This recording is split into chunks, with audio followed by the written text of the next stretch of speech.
आज हम बात करेंगे हमारे पड़ोसी देश नेपाल में चल रही राजनीतिक उथल पुथल और युवा आंदोलन के उस नए मोड़ की जिसने सबको चौंका दिया है। हाल के दिनों में जो हिंसक प्रदर्शन और विद्रोह देखने को मिले, उसके बाद जनता की तरफ से चुनी गई अंतरिम प्रधानमंत्री सुशीला कार्की ने सत्ता संभाली।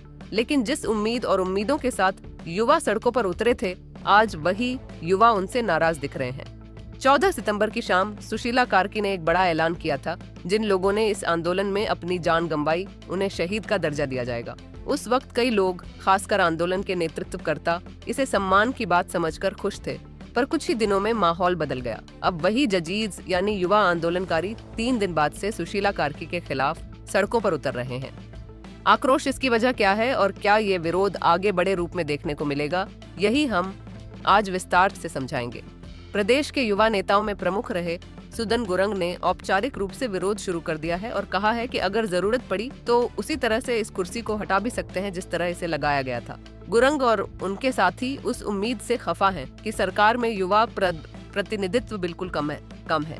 जो नाम मंत्रियों के लिए आए हैं उनमें युवा नेतृत्व का स्थान कम नजर आ रहा है और यही सबसे बड़ी नाराजगी की वजह बनी।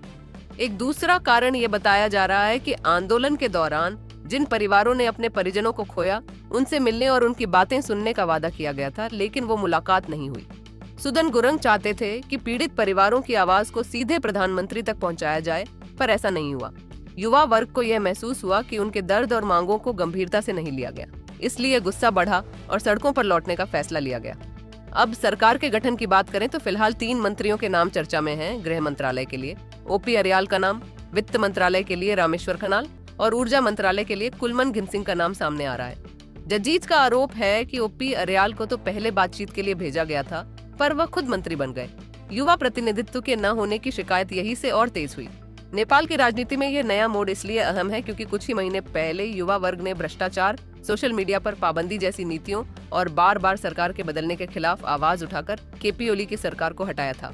वे युवा अब भी भ्रष्टाचार और प्रणालीगत गड़बड़ी से तंग हैं और चाहते थे कि उनकी चुनी हुई सरकार उनके सपनों के मुताबिक काम करे।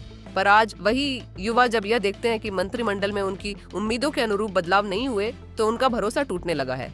यहाँ यह भी ध्यान देने वाली बात है कि नेपाल की राजनीति पर अस्थिरता का असर सिर्फ सत्ता पर नहीं पड़ेगा, आर्थिक योजनाओं, विकास परियोजनाओं और बाहरी निवेश पर भी असर पड़ेगा। अगर सड़कों पर लगातार हिंसा और विरोध जारी रहा तो सामान्य नागरिकों की जिंदगी तथा रोजमर्रा की व्यवस्थाएं प्रभावित होंगी।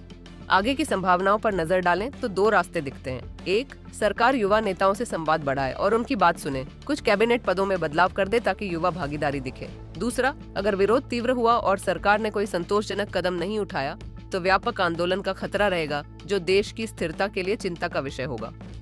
जिस तरह जजीज ने पहले बड़े परिवर्तन कर दिखाए थे, इस बार भी वे अपनी मांगों को लेकर सड़कों पर उतरे हैं और उनकी आवाज को नजरअंदाज करना मुश्किल होगा। इसीलिए राजनीतिक दलों और अंतरिम प्रशासन के लिए सबसे समझदारी भरा कदम यही होगा कि वे युवा नेतृत्व से खुलकर बात करें, शहीद परिवारों को न्याय और सम्मान दिलाने के वादों पर ठोस कदम उठाएं और युवा प्रतिनिधित्व सुनिश्चित करें। तभी देश में शांति और विकास की राह आसान होगी।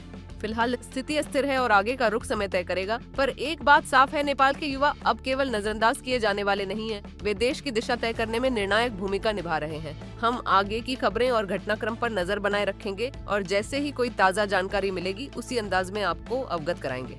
यही था आज का ब्रीफिंग। आप देख रहे थे कि डी भारत, मैं श्रुति श्रीवास्तव। जुड़े रहिए और खबरों के लिए हमारे साथ बने रहिए। नमस्कार।